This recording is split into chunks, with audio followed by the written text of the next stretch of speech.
a warehouse in the port of Lourenço Marques, a slave trader discovered a name in his records that made him turn pale.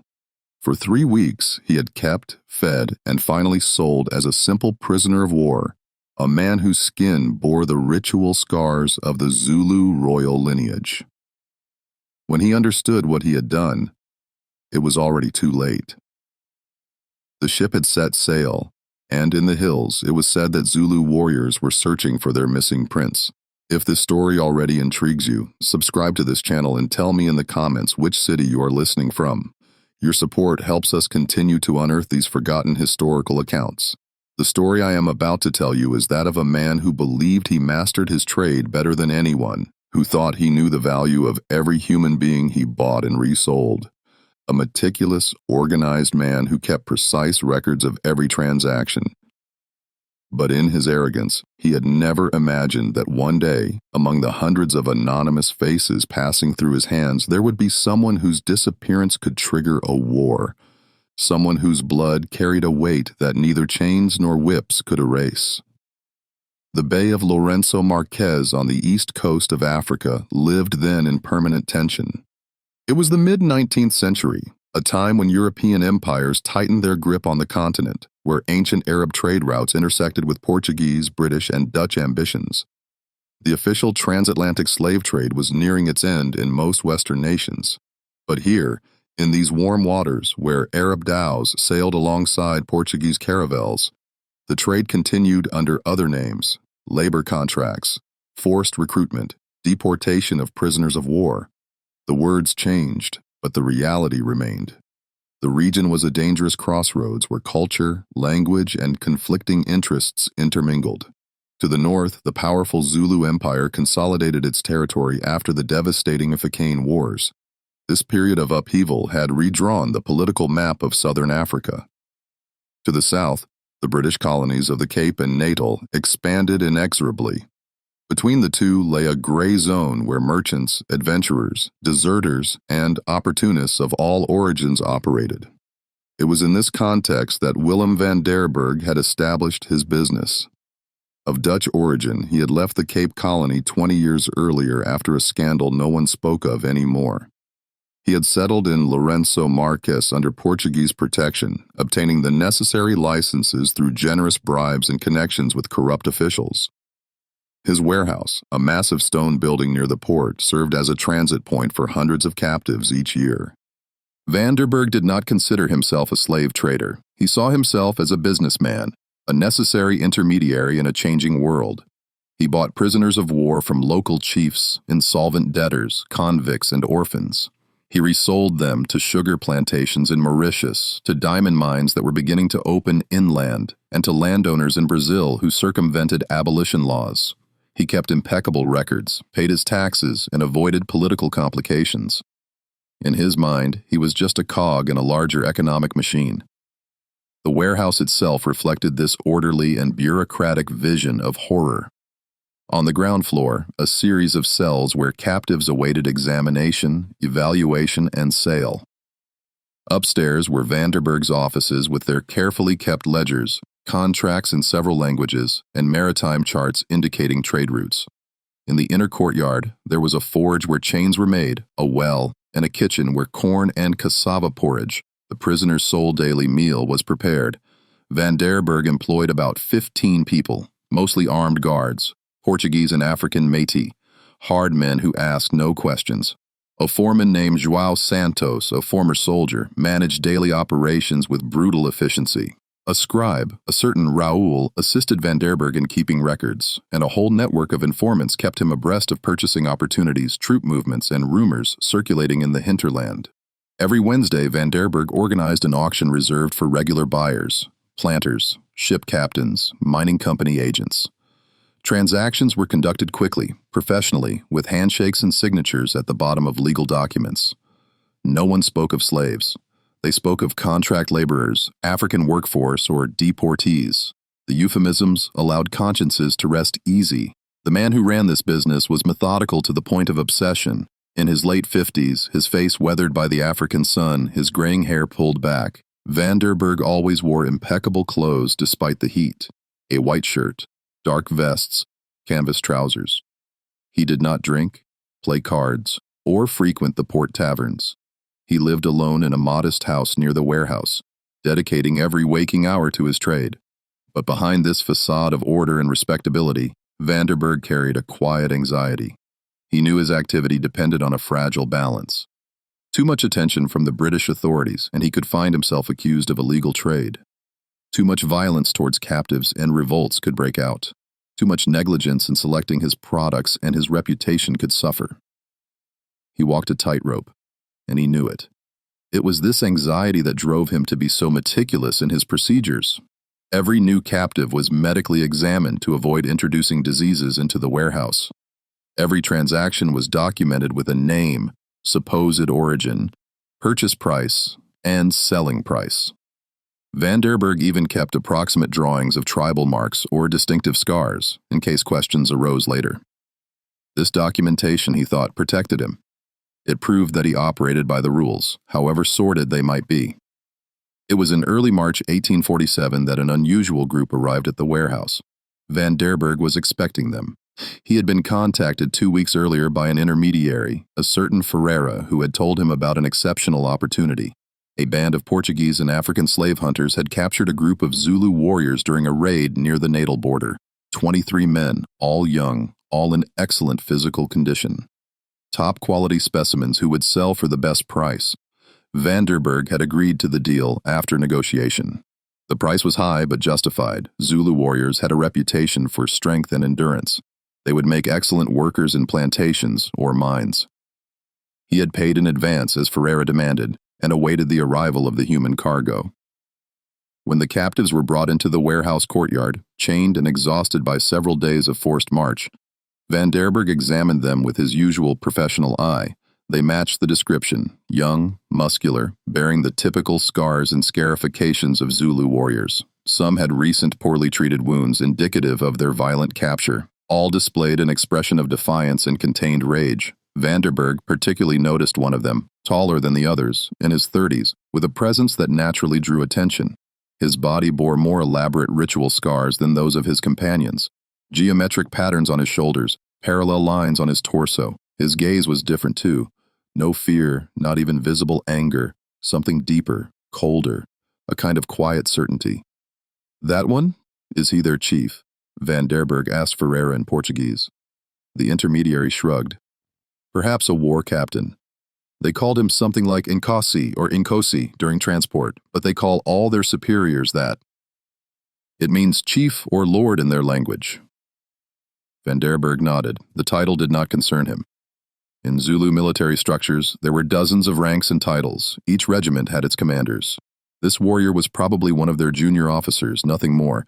He might be worth a little more at resale. That was all. The 23 men were locked in a separate section of the warehouse. Vanderburg gave strict instructions to João Santos. His captives were dangerous, trained in combat since childhood. Double guard at night, no more than 5 individuals grouped together in the courtyard at a time. Constant surveillance. The chains had to be checked twice a day. In the days that followed, Vanderburg observed that the group behaved differently from the other captives. They did not complain, plead, or try to communicate with the guards. They remained silent, dignified, as if awaiting something. The tall warrior with the elaborate scars seemed to be the focal point of this silent discipline. When he looked at someone, the others followed his gaze. When he accepted food, the others ate. It was subtle but clear to anyone who observed it. João Santos noticed it too. "These Zulus are different from the others, boss. They scare the guards. They don't do anything wrong, but the way they look at us, it's like they're waiting for their moment." Vanderburg dismissed the concern. "They are chained, disarmed, weakened. What could they do? In a few weeks, they will be scattered to the 4 corners of the ocean. Just keep them under surveillance until the sale." But something about the situation bothered him. It was subtle, almost imperceptible. A tension in the air, a peculiar quality in the silence of these men. Vanderburg had seen hundreds of captives pass through his warehouse, broken, desperate, furious, resigned men. But never this cold patience, this absolute discipline. It was as if they weren't truly prisoners in their minds, as if they were playing a role, waiting for something to happen. The sale was scheduled for the following Wednesday. Vanderburg already had interested buyers. A plantation owner from Mauritius was looking for about 20 robust laborers. An agent from a mining company wanted a dozen men for the new excavations near Kimberley. The Zulu warriors would be dispersed, separated, sent to distant destinations where their group cohesion would no longer matter. On Tuesday evening, the day before the sale, Van der Berg made his usual rounds in the warehouse. He liked to personally verify that everything was in order before an important transaction. He passed by the cells, noted the names in his ledger, and checked that the guards were at their posts. When he arrived in front of the section where the Zulu warriors were confined, he stopped.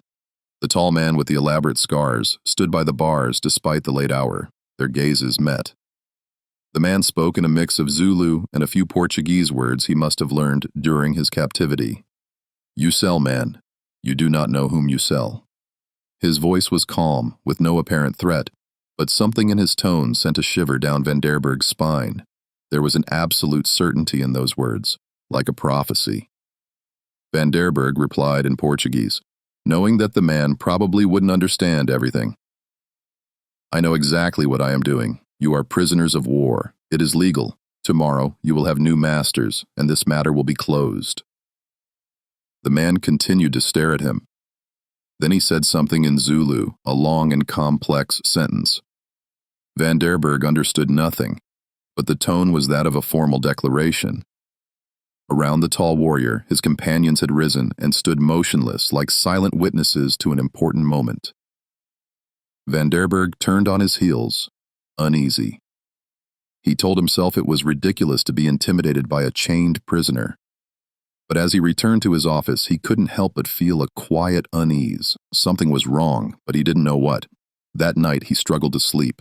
In his fragmented dreams, he saw regiments of Zulu warriors, with their oval shields and short spears, advancing in perfect formation towards his warehouse. He woke up several times in a sweat with the impression of hearing war drums in the distance. On Wednesday morning, the sale proceeded as planned. Buyers arrived on time, examined the merchandise, and negotiated prices. The 23 Zulu warriors were distributed among 3 different buyers. The tall man with the elaborate scars was bought by a ship captain named Henderson, a Briton who regularly transported contract laborers to the sugar plantations of Mauritius. 8 of his companions left with him. The others were divided between the landowner and the mining company agent. Van der Berg collected payments, signed transfer documents, and made entries in his ledgers. Transaction number 347 for the year. Everything was in order. The buyers departed with their acquisitions. Captain Henderson's ship was scheduled to set sail that evening to take advantage of the tide. In his office, Van der Berg counted his profits. The deal had been excellent. The selling price far exceeded the purchase cost, even after detention and food expenses. He carefully noted the details in his large leather-bound ledger: names of buyers, number of captives, amount. Next to the tall warrior's entry, he simply wrote, "Zulu captive, elaborate ritual scar, approximately 30 years old, sold to Henderson for transport to Mauritius." As evening fell, Van der Berg allowed himself a glass of port, a rare indulgence for him. He felt relieved. This transaction had made him nervous in a way he couldn't explain. And now, it was over. The Zulu warriors were gone. Henderson's ship was sailing east. In a few days, these men would be dispersed among different plantations and their group cohesion would be broken forever. He did not yet know that at the same moment, more than 300 kilometers to the south, an entire regiment of Zulu warriors began to gather at the natal border. Messengers ran between kraals, carrying an urgent message. An important man had disappeared, a man whose blood was royal, and rumors circulated that he had been seen among chained captives dragged north towards Lourenço Marques. The first news reached Van der Berg a week later, but he paid no attention to it. One of his informants, a trader who regularly traveled inland, mentioned in passing that there was unusual agitation among the Zulus' troop movements, gatherings. But this was common, the informant explained. The Zulus were always in conflict with someone, whether the British, the Boers, or other African tribes. Van der Berg thought no more of it. He was busy with a new delivery of captives, women and children this time, captured during a raid on an inland village. He managed logistical aspects, organized the next sale, and corresponded with potential buyers. But João Santos, his foreman, seemed concerned. He came to see Van der Berg one morning, 2 weeks after the sale of the Zulu warriors. "Boss, the guards are talking. There are strange rumors circulating at the port." Van der Berg looked up from his ledgers. What kind of rumors? They say the Zulus are looking for someone, one of their war chiefs or perhaps a prince. He was reportedly captured by slave hunters a month ago. The Zulus are questioning all merchants, all transporters. They are offering a reward for information. Vanderberg felt an icy shiver run down his spine. A prince? That's impossible. Zulu princes don't wander alone in the bush to be captured. Joao shrugged. That's what the rumors say. Apparently there had been a dispute in the royal family. This prince or chief, or whatever his title, had voluntarily exiled himself with a group of his loyal followers, a matter of honor. But now the political situation has changed. He is needed for negotiations with the British. And when they wanted to recall him, they discovered he had disappeared. Vanderberg stood up abruptly. Wait, how many men are we talking about in his group? The rumors speak of 20 to 25 warriors. Vanderberg's blood ran cold. 23. He had bought 23 Zulu warriors. He rushed to his ledger, frantically flipping through the pages until he found the correct entry. There, written in his own hand, 23 Zulu captives, bought from Ferreira, March 1st. He reread his notes. Nothing indicated anything unusual apart from that observation about the tall warrior with the elaborate scars. Scars. Vanderberg was not an expert in Zulu tribal markings, but he knew that certain patterns were reserved for nobility, for specific lineages. I need more information, he told Joao. Find me everything you can about this story. Name, description, everything. And above all, find out if anyone has given my name to the Zulus. In the following days, Vanderberg lived in anxiety. He continued his normal activities, but a part of his mind kept circling this terrifying possibility. What if it was true? What if he had really sold a member of the Zulu royal family? He tried to reassure himself. Even if it were the case, what risk did he run? The Zulus couldn't reach him here under Portuguese protection, and anyway, the man was already far away, en route to Mauritius, impossible to recover. Now, the matter was closed. But deep down, Vanderberg knew that nothing was ever truly closed in Africa. Grudges lasted generations. Blood debts were not erased, and the Zulus were known for their long memory and keen sense of justice.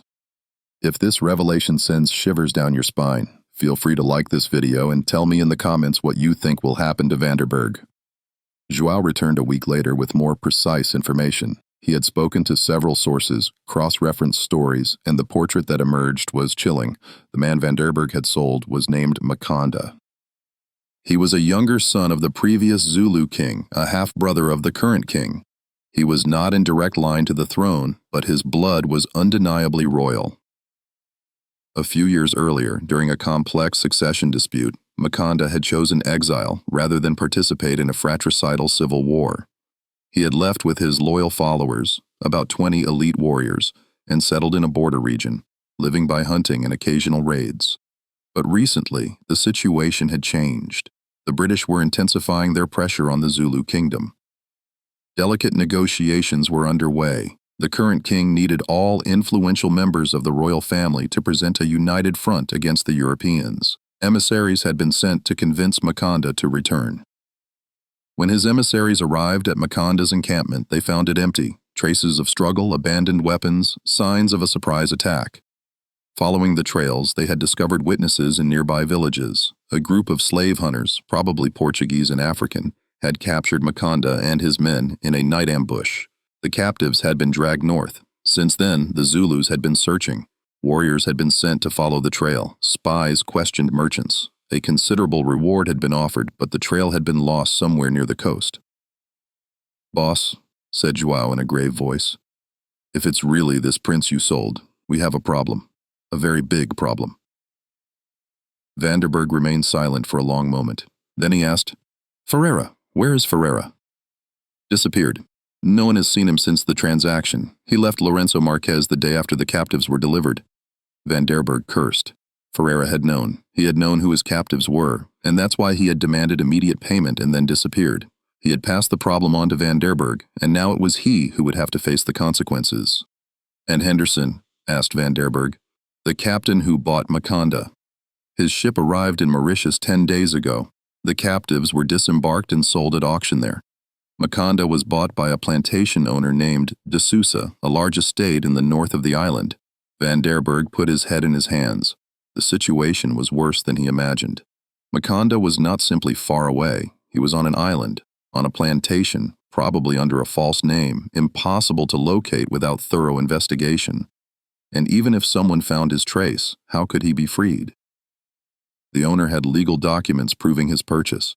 It would require complex legal action or, worse, violent intervention. In the following days, Van der Berg tried to maintain an appearance of normalcy, but he barely slept anymore. Every nocturnal sound made him jump. Every unknown visitor to the warehouse was a potential danger. He doubled the guards, had better locks installed, and began to consider moving his business to another city. Then one morning, a strange event occurred. A man presented himself at the warehouse, asking to speak to Van der Berg. He was tall, dark-skinned, dressed in a mix of European and African clothes. He spoke perfect Portuguese with an indeterminate accent. "Mr. Van der Berg, I come on behalf of people interested in certain transactions you recently conducted." Van der Berg received him in his office, his hand resting on the loaded pistol he now kept constantly in a drawer. "What transaction are you speaking of?" The man smiled. "Let's not play this game. You know very well what I'm talking about, the group of Zulu warriors you bought in March. 23 men. One of them had particular scars on his shoulders and torso." Van der Berg said nothing, awaiting further explanation. "My employers would like to know where this man is now. They are prepared to pay generously for this information and for your discretion concerning this entire affair." "Who are your employers?" The man shrugged. "People who prefer to remain anonymous. Let's just say they have a personal interest in the well-being of this individual." Van der Berg understood immediately. This was an agent, probably in the service of the Zulu kingdom or perhaps British or Portuguese intermediaries playing their own game in this matter. The important thing was that they offered money and the promise of discretion. Van der Berg hesitated. He could give the information, collect the money, and hope everything would be resolved without further involvement. Or he could lie, deny, and hope the matter would disappear on its own. "This man was sold to a British ship captain named Henderson. The ship left for Mauritius. I know nothing more."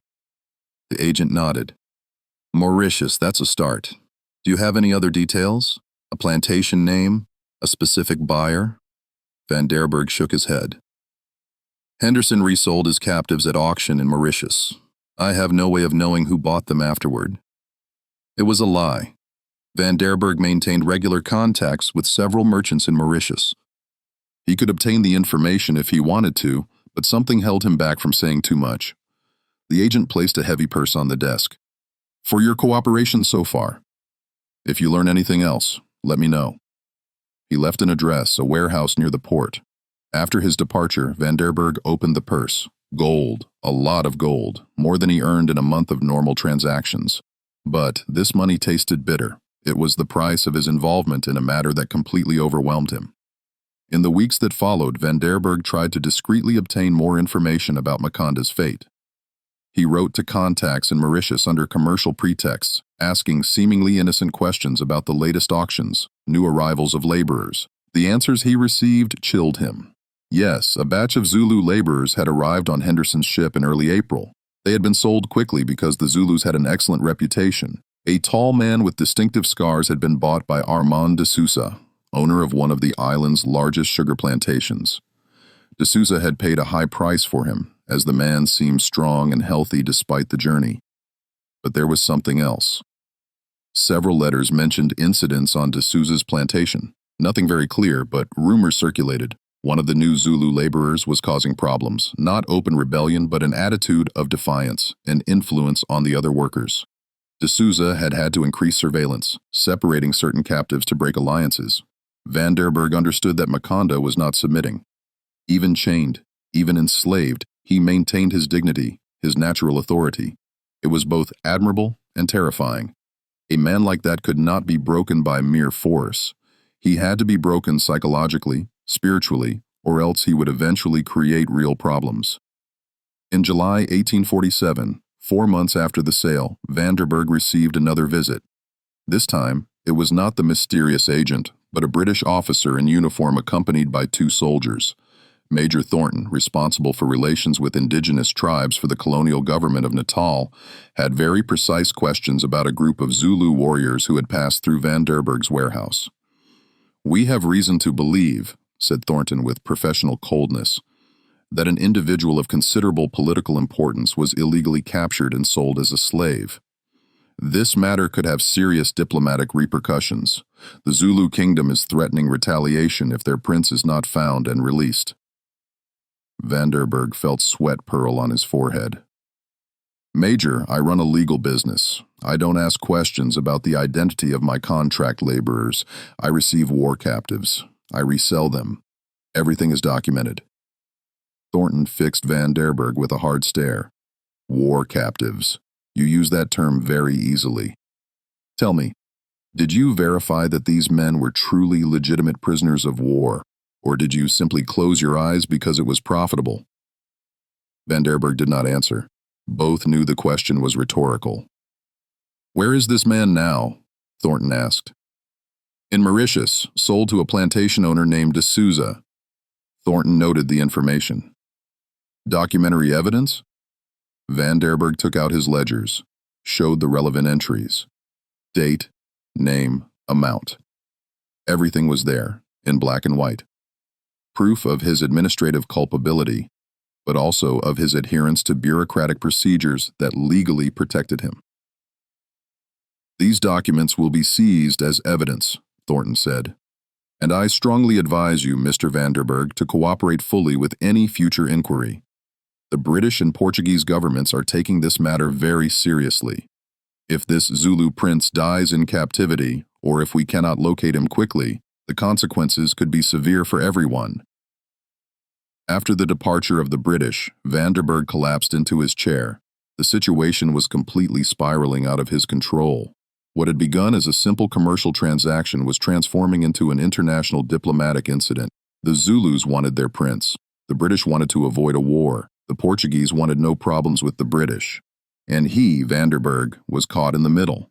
He understood that he had to act. If he did nothing, he would become the scapegoat for this entire affair. He would be blamed for creating a diplomatic crisis. His business would be destroyed, and he might even be arrested. Vanderberg wrote a long letter to D'Souza in Mauritius.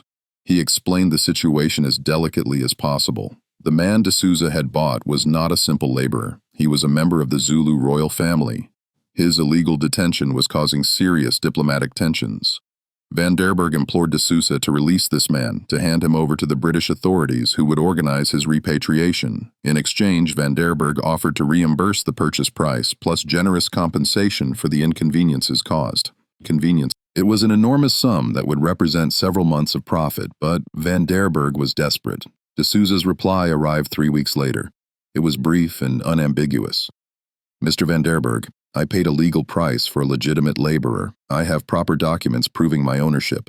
The stories about his supposed royal status do not interest me.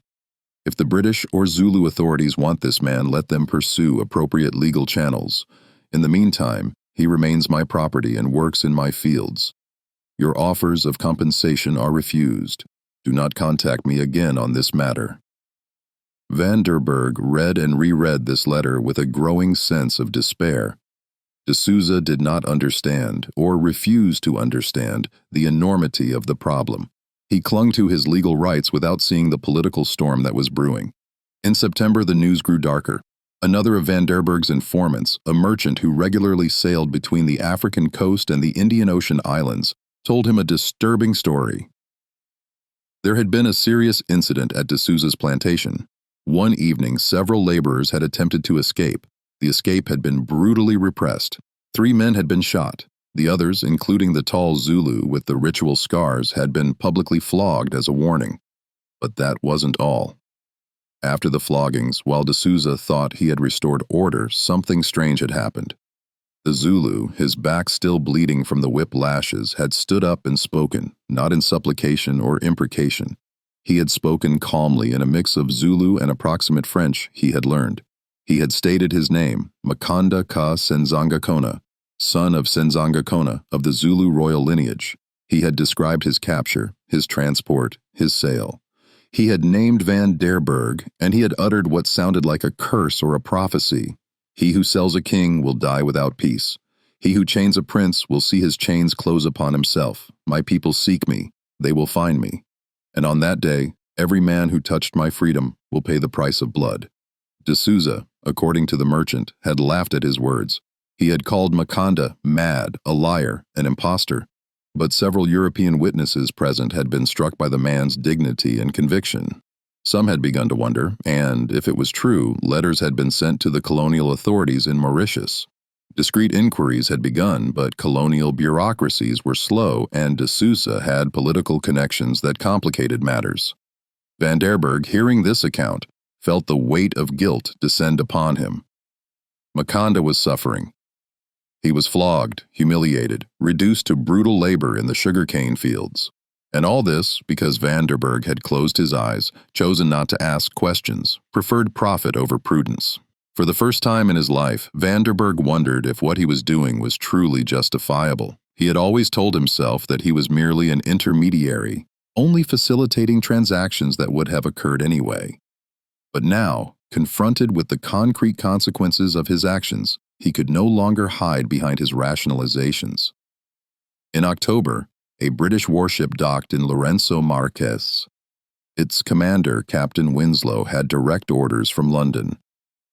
The Maconda affair had become a diplomatic priority. The British government wanted to avoid a war with the Zulus, who were already agitated enough by other grievances. If Maconda could be located and freed, it would demonstrate British goodwill and facilitate ongoing negotiations. Winslow summoned Van der Berg aboard his ship. The interview was brutal and straightforward. Mr. Van der Berg, you are directly responsible for this crisis. Your negligence, your greed, have endangered relations between the British Empire and a powerful African nation. People could die because of your incompetence. Van der Berg tried to defend himself. I didn't know who he was. How could I have known? Winslow cut him off. You should have known. It's your business to know. The marks on his body, his demeanor, the attitude of the other captives towards him, everything indicated he was no ordinary prisoner, but you chose to see nothing. What do you want from me now? Van der Berg asked. Facts. Mauritius refuses to cooperate quickly. De Souza insists on his property rights. The French colonial bureaucracy on the island is slow and corrupt. We need another approach. Winslow leaned forward. You will write an official sworn statement, admitting that you sold Maconda without properly verifying his identity. This statement will be used in legal proceedings in Mauritius to force his release. But that will ruin me, Van der Berg protested. I would publicly admit serious negligence. No one will want to do business with me anymore. That is the least of your worries, Winslow replied coldly. If Maconda dies in captivity, or if a war breaks out because of this affair, I promise you will be tried and condemned. You will spend the rest of your life in prison if you are lucky. If you are not, the Zulus will find a way to reach you, and their justice will be less lenient than that of European courts. Van der Berg had no choice. He wrote the statement, signed it before witnesses. Every word was an admission of his guilt, his negligence, his moral failure. Winslow left with the document, promising that procedures in Mauritius would be expedited, but he warned Van der Berg, do not leave Lourenço Marques. You might be summoned to testify, and if you disappear, I will find you. After the British ship departed, Van der Berg remained alone in his warehouse. For the first time in years, he truly looked around him. The cells where so many human beings had been confined, the chains hanging on the wall, the bloodstains on the floor that no cleaning could completely erase. All this he had created. All this was the fruit of his choices. João Santos found him sitting in his office, staring into space. Boss, we received a message. Zulu warriors are less than 100 kilometers from the northern border. They are moving towards the coast. Van der Berg looked up. How many are they? Rumors speak of 50, perhaps 100 warriors. These are not regular soldiers, they are scouts, trackers. They are looking for something or someone. Van der Berg understood. Even if Maconda was in Mauritius, the warriors continued to seek those responsible for his capture and sale. They wanted names, they wanted culprits, and his name, Willem van der Berg, was written in the ledgers, whispered in the ports, known to all who had been involved in this cursed transaction. November 1847, 8 months after the fatal sale, several events converged simultaneously. In Mauritius, British diplomatic pressure finally bore fruit. A colonial judge, under direct pressure from the governor, ordered an official inquiry into the status of the man known as Worker Number 87 on De Sousa's plantation. Witnesses were summoned, experts in African cultures were consulted, and Makonda's ritual scars were examined and compared with descriptions of royal Zulu markings. The hearing itself became a significant event in the colonial history of Mauritius. Makonda was brought to court in chains, but even in that state, his presence commanded respect. Several European observers noted in their personal diaries that they had never seen a captive man wear his chains with such dignity. When asked to identify himself, he did so in laborious but clear French, reciting his complete genealogy going back 4 generations of Zulu kings. A British anthropologist, summoned as an expert witness, examined the scars and confirmed that they corresponded exactly to the ritual patterns reserved for the sons of kings in Zulu tradition. These marks, he explained to the court, were engraved during sacred ceremonies and could only be worn by those of royal blood. Any attempt at imitation was punishable by death in Zulu society. An impostor would never have dared to wear such marks. De Sousa desperately tried to defend his position.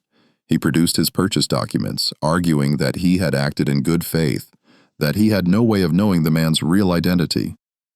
But the judge was inflexible. The verdict was unequivocal. The man was indeed who he claimed to be. Makonda ka Senzanga Kona, younger son of the former Zulu king, half-brother of the current king. His capture and sale constituted an illegal act, even under colonial laws that permitted slavery under certain conditions. A recognized member of a royal family could not be legally enslaved, as this essentially constituted an act of aggression against a sovereign nation. De Sousa was compelled to release Makonda immediately and pay a considerable fine to the colonial government. But what struck observers most was the moment Makonda's chains were removed. He rose slowly, massaged his wrists marked by months of iron, and looked De Sousa directly in the eyes. He said nothing, but his silence spoke louder than any words. De Sousa, according to several accounts, turned livid and left the courtroom trembling. Makonda was handed over to the British authorities, who organized his repatriation to Zulu territory with all the honors due to his rank. He was provided with dignified clothing, decent food, and comfortable quarters while his return journey was prepared. British officials came to offer him their official apologies for the outrage he had suffered. Makonda listened politely but maintained a glacial reserve. He accepted their apologies not for himself, but to avert a war that his people could not afford at that point in their history. But the damage was done. Makonda had spent 8 months in captivity.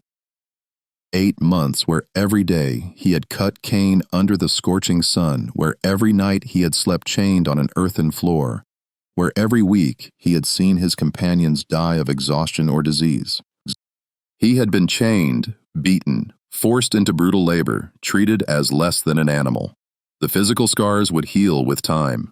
The whip marks on his back would fade, but the psychological scars would remain etched in his soul forever. And with him, when he returned home, he would carry a story of humiliation and injustice that would resonate throughout the Zulu kingdom for decades. In Lourenço Marques, Van der Berg lived in permanent anxiety that gnawed at his health and sanity. He slept little, started at the slightest sound, saw threats in every shadow. The Zulu warriors continued to draw closer. Each week brought new disturbing news. Informants reported that they had interrogated several merchants with brutal efficiency, that they had found Ferreira's trail somewhere inland, near the Natal border. Ferreira's body had been discovered by travelers a week later, tied to a tree in the bush. He bore marks of methodical torture. His fingers had been broken one by one. His eyes had been gouged out. Before dying in agony, he had clearly spoken, given names, revealed everything he knew about Makonda's capture and sale. The Zulu warriors did not kill for sadistic pleasure, but they had methods for extracting the truth from those who had offended their prince. Van der Berg's name must have been etched in their memory now, uttered by Ferreira's bloody lips before his death. João Santos, faithful to the end, advised Van der Berg to leave immediately, to flee south, towards the Cape Colony where European protection was stronger, where authorities could defend him against Zulu reprisals.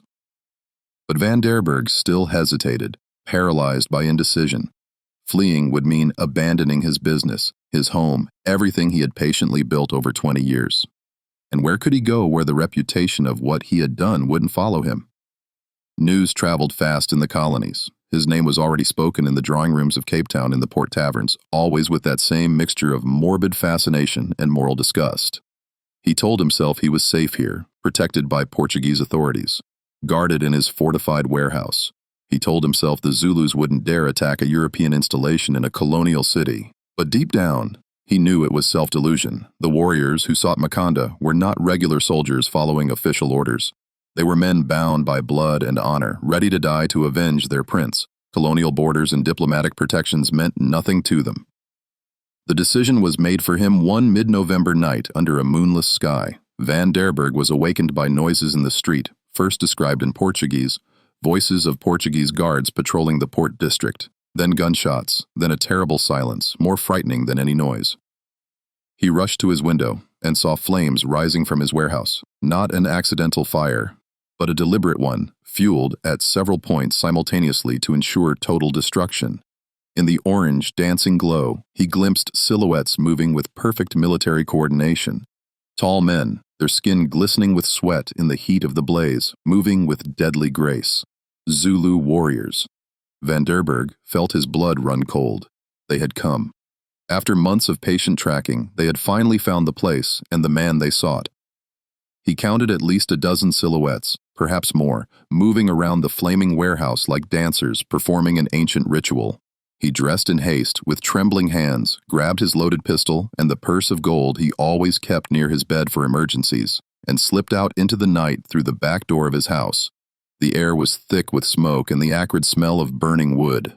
The warehouse burned spectacularly, flames rising more than 10 meters high, casting dancing shadows on neighboring buildings.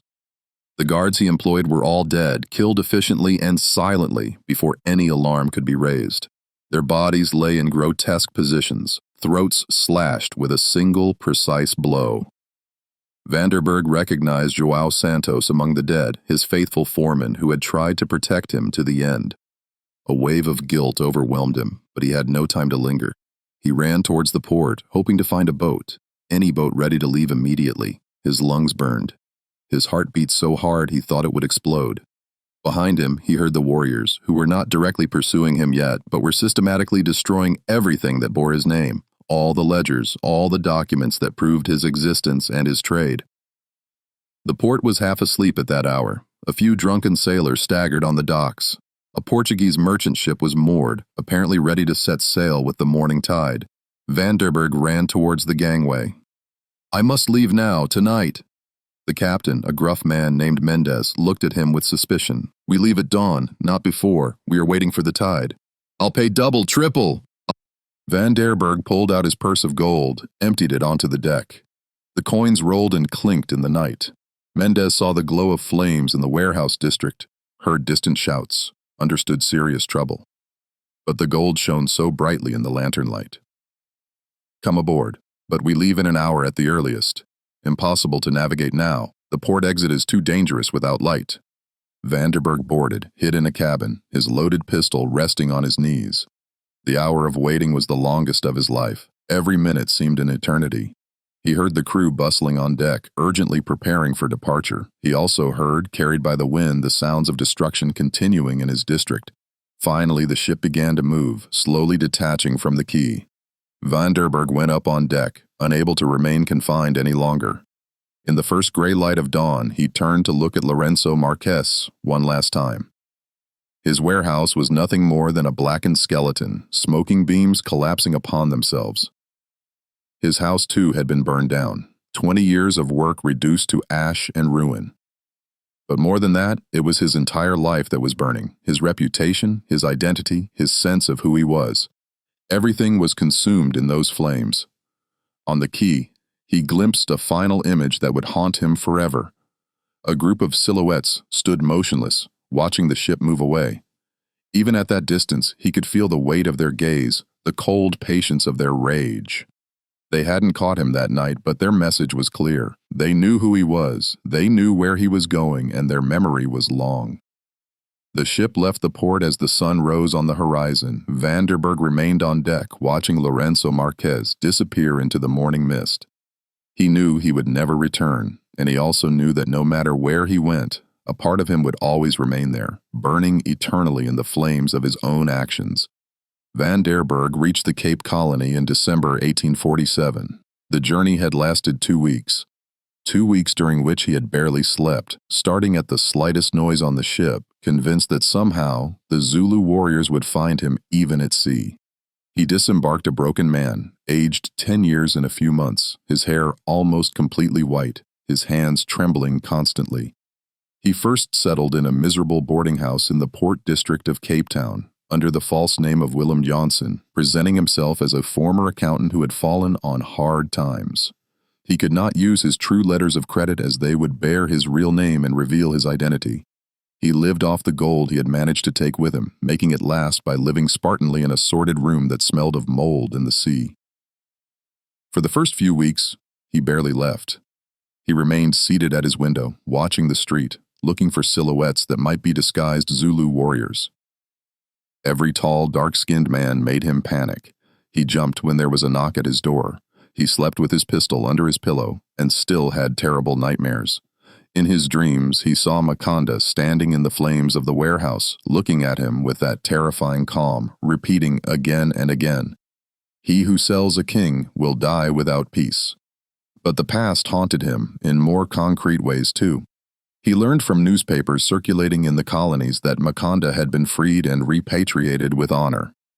The British had organized an elaborate diplomatic ceremony in Durban, where Makonda had been officially returned to his people.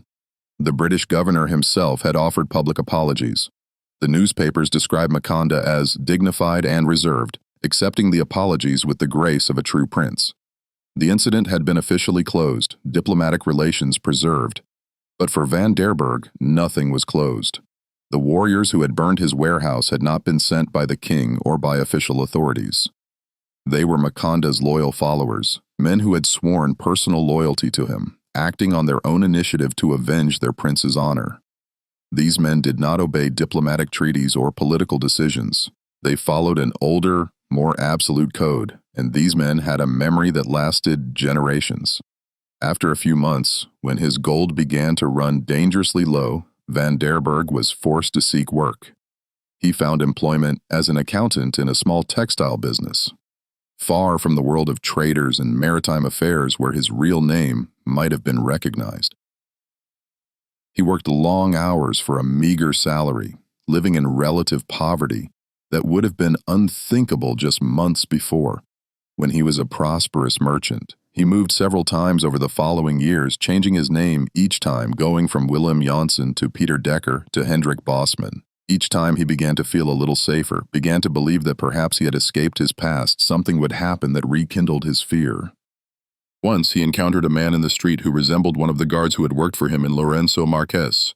The man did not recognize him or pretended not to, but Van der Berg panicked and immediately left the city, abandoning his job and his meager possessions.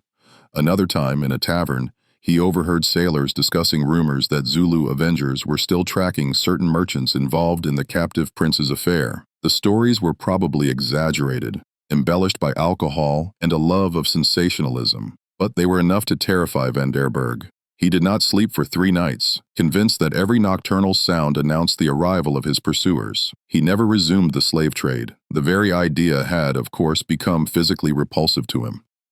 Sometimes, in those sleepless nights, he revisited all the faces of the hundreds, perhaps thousands of people who had passed through his warehouse over the years. All those human beings reduced to entries in a ledger, to prices on a contract. He saw their eyes, heard their muffled cries, felt the weight of their despair.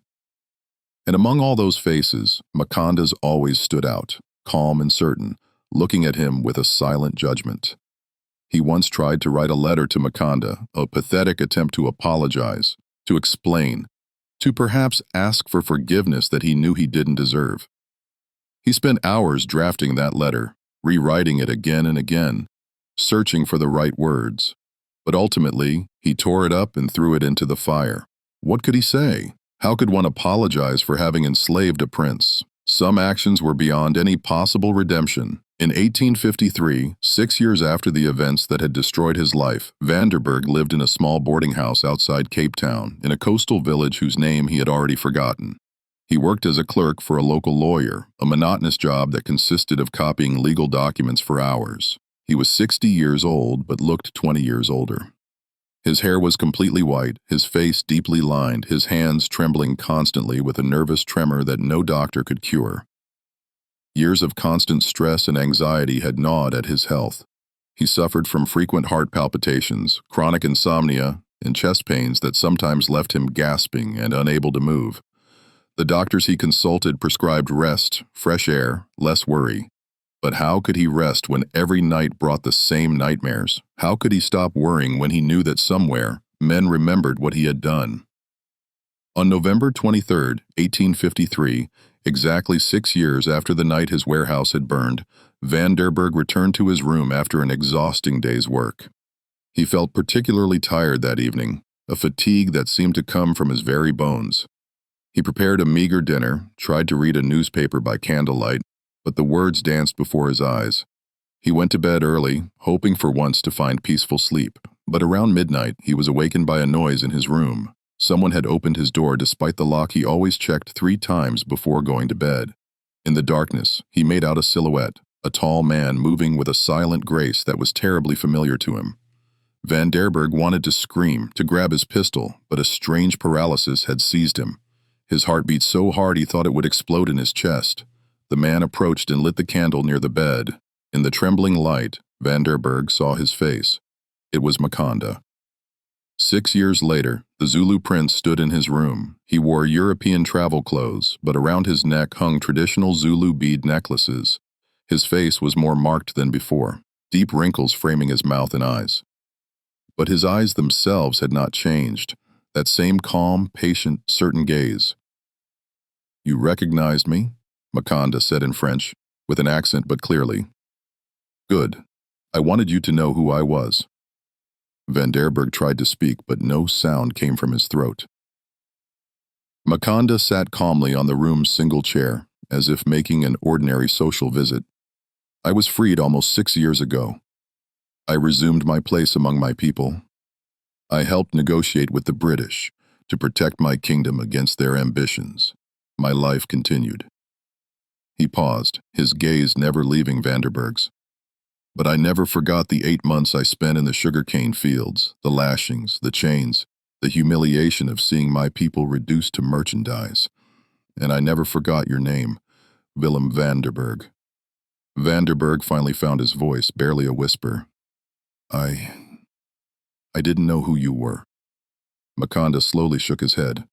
"No, you didn't know. But would you have acted differently if you had known? Or would you simply have demanded a better price?" The silence that followed this question was like a verdict. "My warriors wanted to kill you that night in Lorenzo Mark," Makonda continued. "They had the right. You had sold their prince. In our law, that is a crime punishable by death. But I told them to spare you. Do you know why?" Van der Berg shook his head, unable to speak. "Because I wanted you to live with what you had done. Death would have been too quick, too merciful. I wanted you to spend the rest of your days looking over your shoulder, jumping at every shadow, wondering when your debt would be claimed. And that is what you have done, isn't it?" Makonda stood up, approached the bed. Van der Berg felt his heart race even faster, the pain in his chest becoming unbearable. "I will not kill you, Willem van der Berg. I will not even touch you. But I wanted you to know that I came, that I found you, that despite all your name changes, all your moves, all your precautions, you could not escape. A man cannot escape what he has done." He walked towards the door, then turned back one last time. "Sleep now if you can. Your heart will not last much longer anyway, I see it. You are already dying of your own fear and your own guilt. That is a more perfect justice than anything I could inflict." He left, as silently as he had entered, closing the door behind him. Van der Berg lay in his bed, staring at the ceiling, the pain in his chest spreading to his left arm. He knew what this meant. His heart was giving way. But strangely, he no longer felt fear, only immense fatigue, almost a relief. It was over. The perpetual flight, the constant anguish, all of it was coming to an end. He closed his eyes. His last thought was for all the faces in his warehouse, all the lives he had broken. He wondered if somewhere, in some concept of universal justice, there would be a place where he would have to answer for his actions.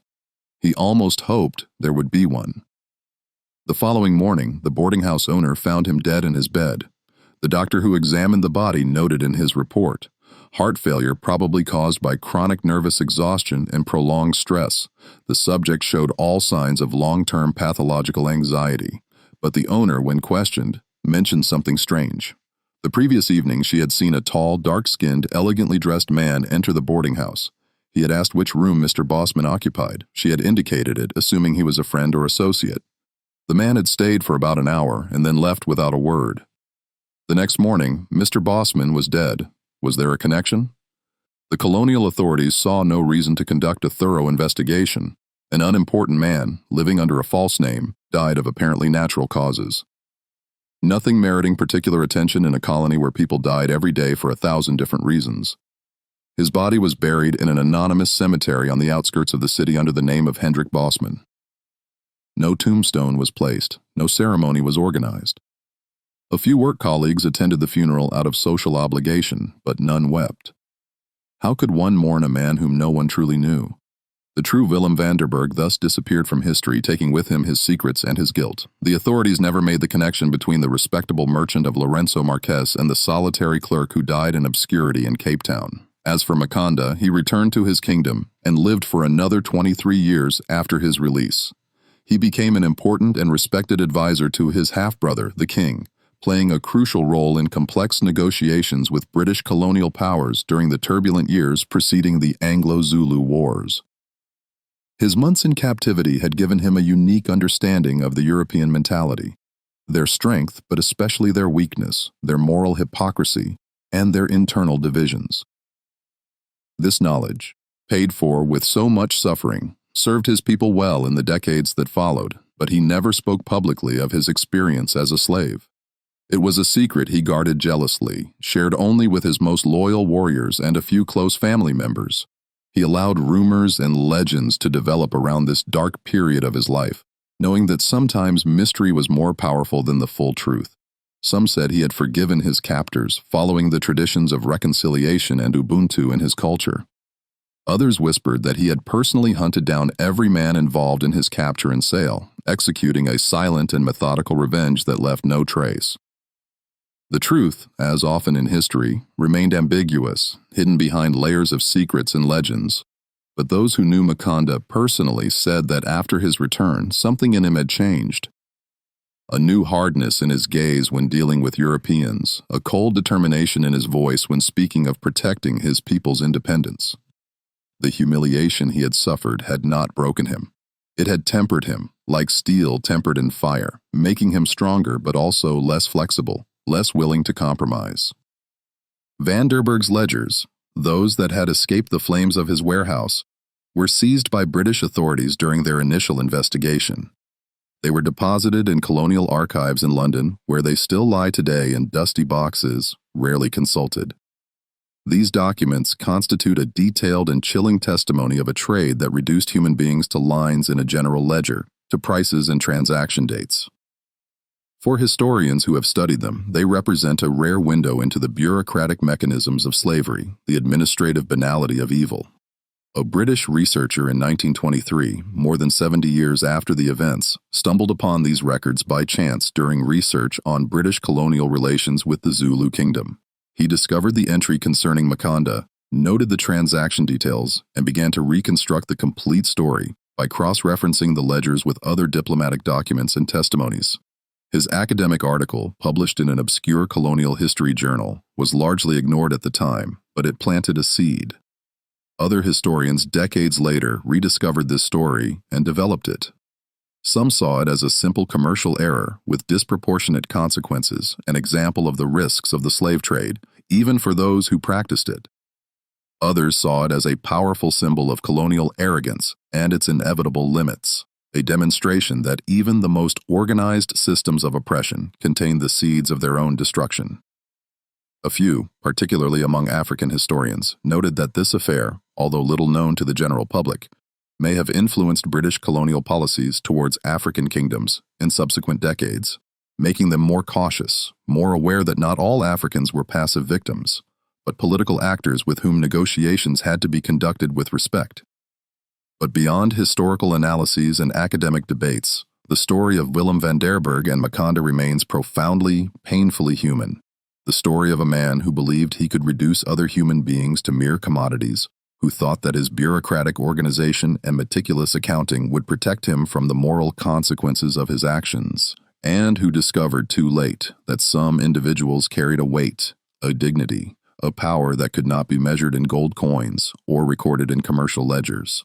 It is the story of justice, whether collective or personal, of vengeance that can take 1,000 forms, or perhaps simply of the inexorable destiny that catches up with those who believe they can escape the consequences of their actions.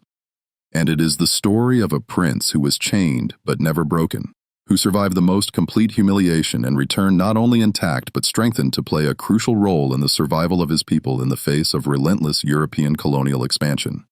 And it is also the story of the thousands of other captives who passed through Van der Berg's warehouse, whose names were never written in newspapers, whose sufferings never triggered diplomatic incidents, whose destinies were broken in anonymity and oblivion. Each of them had a story, a family, a life that had value and meaning. But only Makonda, by the accident of his royal birth, had the chance to be noticed, sought out, freed. The others remained in the shadows of history, their voices stifled by time and indifference. In Zulu villages, even today, the story of Makonda is sometimes told, the prince who was sold as a slave and who returned. The details vary according to versions, according to storytellers, according to generations. Some embellish it with marvelous elements, transforming his return into a heroic epic. Others remain closer to verifiable historical facts, highlighting the political and diplomatic aspects of the affair. But all these versions, whether ornate or sober, share a central message, a truth that transcends specific details. This message is simple but powerful. Even in the darkest circumstances, even when all seems lost, human dignity can persist. Even chained, a king remains a king in his mind and heart. Oppression can break bodies, but it cannot always break souls. And those who forget this fundamental truth, those who treat human beings as mere objects without intrinsic value, do so at their own peril. For sooner or later, in one way or another, justice finds its way. Sometimes it comes in the form of law and courts. Sometimes it comes in the form of warriors bearing spears in the night. And sometimes, perhaps, it comes from within in the form of gnawing guilt that consumes a man from the inside until his own heart gives way under the weight. So, do you believe everything has been revealed in this story? Do you think Van der Berg died of natural causes, exhausted by his own fear and guilt? Or do you believe Makonda had his final revenge in a way that colonial doctors could never have understood or detected?